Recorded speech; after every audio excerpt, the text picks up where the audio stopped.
In this video, I want to show you how to utilize this mini script rhinestone font. This is a TrueType rhinestone font, but it's a script font, so it works a little bit differently than a typical rhinestone TrueType font would work. So let me kind of show you what we need to do here. We're just going to type out, let's just say we want to use the word Eagles here. We'll go ahead and open up our font manager. Now we are on our rhinestone font tab. So let's just type in mini here, and there is the mini script. Now we have these two digits here, 992 and 700. Now what that will do is it will tell us that the point size here in CorelDRAW needs to be 922 or 700, depending on how we want to create this script font. Let's go ahead and select it and take a look at the font itself. I'm going to go ahead and make this 3 inches tall, not because we technically need to do that. It'll just be easier to see it here in the video. So what I want to talk about is this font has two different stone sizes. So if we were to select the one stone size, or select this and set it to the 992 for the point size, and then what we want to do is we want to set these circles to a specific diameter. So the way we would do that when you're working with a multi-stone font like this, we would select our font, we would break it apart, we would select one of the bigger of the two stone sizes, mark it, select our font, and then resize it. So in this case, we're going to say, because we use 992, we want the largest stone to be SS16. Thereby, the smaller stone will be SS10. If we chose the other option with 700, the largest stone would be SS10, and the smallest stone would be SS6. So these are just kind of cue cards to help you when you're initially laying out your design. So we're going to go ahead and choose Resize Font here. And now you can see that the actual size of the text really didn't change, but now all of our circles are exactly perfect. You can see we have 4.8 and we have 3.4 millimeter circles, exactly what we're supposed to have. All right, so that's just kind of generically showing you what's going on there. I'm going to undo that for a moment because I do want to show you something else here.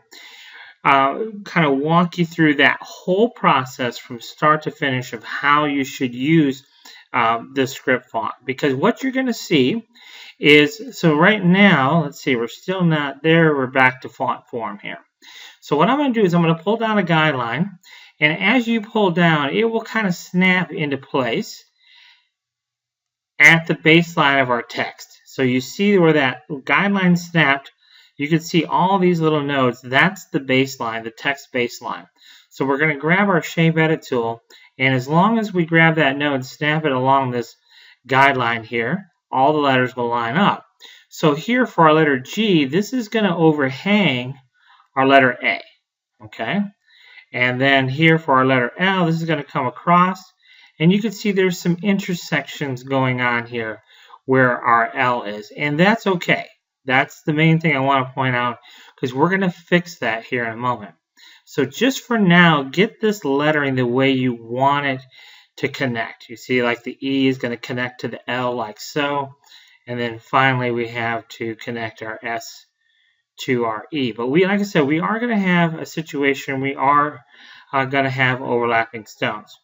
So now we have to fix those certain areas. So now once you have your lettering the way you want it to connect, with this script font, what you're going to do is you're going to select it, and we're going to choose the break apart rhinestone text. Okay, so now we've done that. Now what we're going to do is we're going to mark one of the larger shapes, and we're going to go ahead and resize using SS16 for this example. And so now all these circles are a specific diameter. Let's go ahead and change the color to a specific color, which in this case, we'll just change everything to crystal. Now, we do have stones that are overlapping one another, and we're going to fix that by selecting those stones and hitting the check spacing button. And you can see it did find some stones that are overlapping, and it's going to go ahead and delete them. So it does look better than it did to start with, but you can see there is some still fixing to do. And so what we want to do is, you can see here where the A is coming into our G. It's not quite exactly how it should be. So what I'm going to do here is I'm going to delete a couple of stones. I'm going to change that to an SS16. And then I'm going to use that respacing tool. So we're going to select one stone and then hold my Shift key and select the others. Right click on D. That will respace those stones so they're nice and even. All right, and now we have that. Now we can connect our A to our G, however we want to do that, we think. We'll go ahead and do something like this. So we're just going to nudge a couple of stones, and now you can see we have a nice fluid motion into the G. So for our L here, well, what we're going to do is we're going to just change it up a little bit, the way all these things are connecting here. So we're just going to move a few stones around. And for my L, I'm going to delete a couple of stones and bring down a bigger stone like so. And let's see what I want to do here. Let's go ahead and add a little one. See if we can get that in there. So for here, because there's quite a few stones, I'll switch tactics and use my freehand pick tool and use that to make my selection just because it's easier. And then right click on D and it will go ahead and space those stones apart. And I think that'll work out okay. So now you can kind of see how this is going to die into our letter E here. So we're going to go ahead and delete some stones. And what I'm going to do is rather than kind of rework this significantly, I'm just going to actually pick up my E and my S and slide it over just a little bit. And now I will go ahead and just make that fine-tuned, tiny little adjustment, whatever you think you need to do. So when you step back and look at how that L kind of blends into our E, didn't have to do anything with the E and the S. That actually looks pretty decent. Although what I'll probably do here, also I'll probably come in like this, and I probably will do just a small little adjustment here. Right click on D. Just shift those stones around just a tiny bit there. And sometimes the littlest adjustment can make all the difference. And you can see those stones are touching right there, so we'll pick those up and just nudge them up a little bit so they're not. So now you can kind of step back and take a look, and now you can see that you have a really nice look. We'll go ahead and simulate those stones, and we'll get rid of our guidelines so you can have a better look. So that is how you would work with that script font. It's just a matter of getting those connecting stones to flow. And because there's so many variables, depending on what letters you're putting together, this will be an easy way to work with your script fonts. And this basically is the same process you'd work really with any script font from any vendor. But at least it gives you an idea of how you can make those little tiny adjustments and really take advantage of this particular font. Now, the other thing I do want to show you quickly is when you're working, this is a small font. We made this font specifically to be small script font. But what I want to do is just show you really quick where this comes into play with the numbers here, the 992 and the 700. So let's just say that I have a ball, like a basketball, okay? And it's a 4-inch basketball. So let's go ahead and make our circle 4 inches. What I can do here, and this is where TrueType fonts really come into play, is when you're putting text on a curve. So I'm going to type out the word Eagles. And for this particular example, I'm going to do 10s and 6s. So I know I need a point size of 700. So let's go ahead and change our point size to 700. And let's go ahead and select that font. So there is the point size at 700. I'm going to do just like we just did, where I'm going to connect the Eagles here to the circle path, so text to path. And that's going to apply it there. And then what I need to do is set the height. Obviously, I can't have this G intersecting my basketball. So I'm going to select that and pull that off a little bit. So my G is not on my circle. I might have to zoom in a little bit to take, real fine control. All right, so now I have that, and obviously my lettering here is not going to connect the way I need it to. So I'm going to do the same thing I just did with my shape tool. I'm going to select that, and I can pull these letters, and they'll just come right on that curve. So you can see how we can just pull these letters and connect them. So we'll connect this one like so.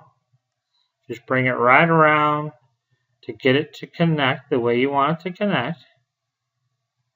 Sometimes you may not be able to get it exactly the way you want it, but you can get it pretty darn close, especially if you zoom in. So it doesn't look like much right now, but trust me, it will get better. So we'll switch back over to our pick tool, and then if we can decide, well, where do we want this? Do we want it right there, right in the center? And I think that'll look good for right there. So now what we're going to do is do just like we did before.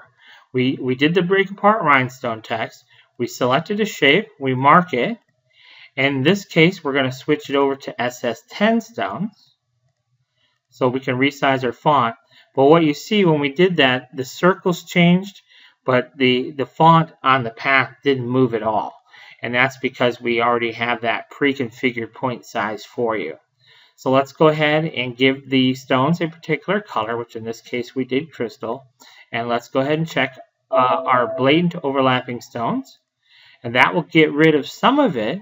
And now we can come in here and we can kind of fine tune. So you can kind of see where the A actually connects to the G pretty okay, just the way it is. But what actually happened here is we lost a good share of our G. So let's just put that back into place. Let's go a couple of stones there. Okay, that doesn't look too bad. And then here for our L, we lost some of our big stones for our L. So let's go ahead and just drop those back in. And then I'd like to respace these. So again, because there's quite a few stones there, I'll just come in here, select those stones, and we'll do a respacing by right-clicking on D.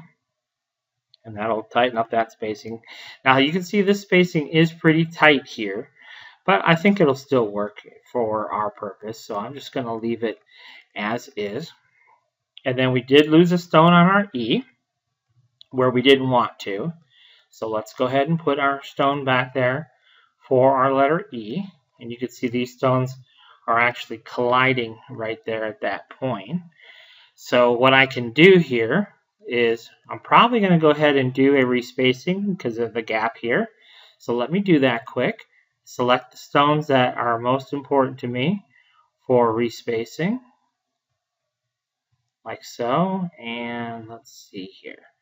We need this one, this one, this one. Let's go all the way to this point here. Right-click on D. Kind of respace those out for me. And that looks pretty good. And I'm just going to nudge this one. And I'm going to take this S because this stone right here is a little bit close. So let's just take that. That freehand pick tool, once you learn how to use it, you're going to love that freehand pick tool because it really works quite well. And then what we're going to do is just nudge over our E here a little bit to get the proper connection. So we're just going to kind of fudge that a little bit. So on a curve, you can see now we have nice eagles right there. And we can go ahead and continue on. So let's go ahead and let's try, I don't know, let's try baseball. Okay, so there's baseball. We'll see if it'll fit. It may not fit. And but at least this is an easy way to tell if it's going to fit or not fit. So let's go back to our font manager. We're going to go ahead and change our font out. But the point size is, of course, going to be 700. We are going to attach to our path, text to path. And then we're going to change this what the vertical height and width is. Because we need this to be at the bottom. So we need it to be like this. Okay. So and then we're going to do the same thing that we did before as far as our shape tool is concerned. Let's go ahead and get our lettering connected like we want it for our script. So there's S, and you'll see that depending on exactly how you're going to do this, it can be a little bit trickier doing it at the bottom than at the top, just because of the way these letters are going to come together. So you can see how this L is going to intersect with that A. It's just kind of a little bit different. All right, so let's go ahead and get these connecting like we think we want them, and then we can fine-tune exactly where baseball is going to go here. So we'll switch back over to our pick tool, and that's where this red comes into play. So we can do what I'd probably do if it were me, is I'd probably do something like that. And I might go ahead and take Eagles, click on it. That's going to give us our rotation handle. And you see this option right here, this little thing right here, that's where the center of rotation is. So if I move it to my circle, then you can see what I can do. I can rotate this Eagles all the way around. And what I was thinking I would do is just kind of offset baseball here. You know, if that's what you want to do. You know, I mean, it's whatever you want to do. I just want to show you some of the different options you have. So back over here on baseball. So again, the next step here is to select our text. Now, right now, I do want to point this out too. It's the devil's in the details when you're working with something a little bit more complex. When you select your text initially, it's going to select the path that the text is attached to. But we need just our text. So if you click on it one more time, now you can see the bounding box does not include the original path, it's just the text. And that's what we need to break apart. And we need to mark a larger stone. We need to select all of our circles.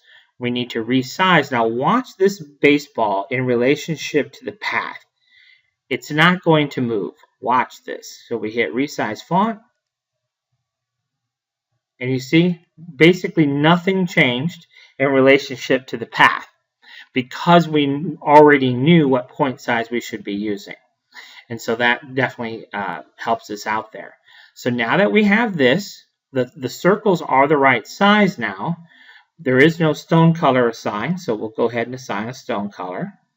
We've got that taken care of. Now let's go ahead and take care of the obvious overlapping stones, 17 of them. So it's going to go ahead and do that. And then we just have to come in here and bring in the vacuum and clean it up a little bit.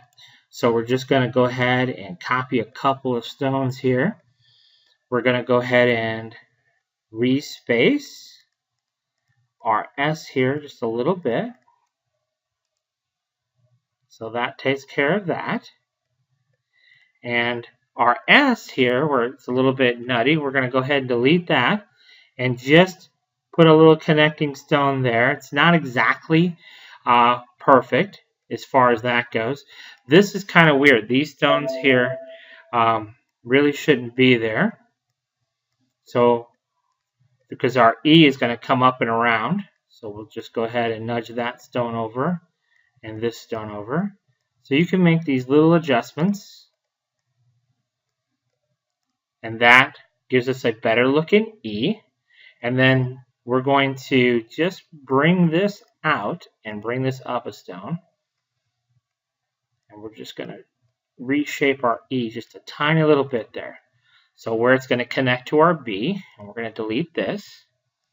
Bring down one more big stone, and the B is going to come into our A, which I think actually dies in pretty good. We are going to have to fix this a little bit. Let's pull this A up a little bit and space this out. Right click on D, delete our path. Let's move this up a little bit and just kind of reshape how all this is going to come together just a little bit. I think that'll work. I think what we'll do is we'll delete that. We'll delete these. We'll put a big stone there. And let's just go ahead and respace this back around. See what that looks like. I think that will look a little bit better. So where it's not, we have to do one of two things. We have to either pull out the A a little farther out, or we have to bring it in. So in this case, I think it's going to make more sense just to bring it in a little bit and have it connect like that.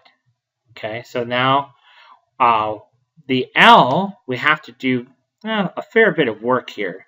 I don't like the way this L is shaping out. So let's go ahead and we'll just kind of move things around a little bit. We'll go ahead and delete this one and this one. We'll put another big one there. Take a step back here and see how that's going to look.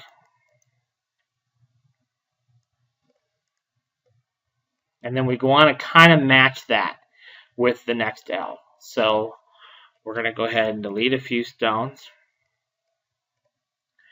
We want this to be kind of at the same angle. So let's go ahead and fix our angle. Something kind of like that.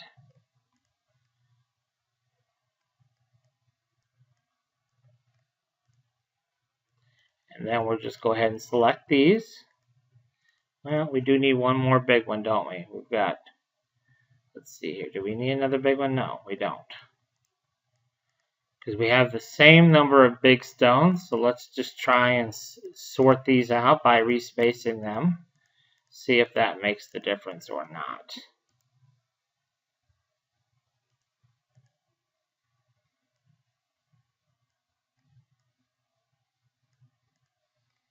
There we go. So we'll do something kind of like that. All right, so there you have Eagles baseball. Of course, now we can just drop in our baseball there. Let's go ahead and throw a weed box around it, and you get a better look at what we actually created there. So anytime you're working with a script font, it does take a little bit more work, a little bit more effort on your part. But you can see it definitely will cut down significantly on the amount of work you have to do, because really all you're doing is kind of playing with the connections of the individual letters a little bit, depending on if you're putting it on a path or a straight line or whatever. So hopefully that gives you a better understanding of how to utilize this font, and of course the respace option here in EasyStone and so forth, to create that layout as quickly as possible. Thanks for watching.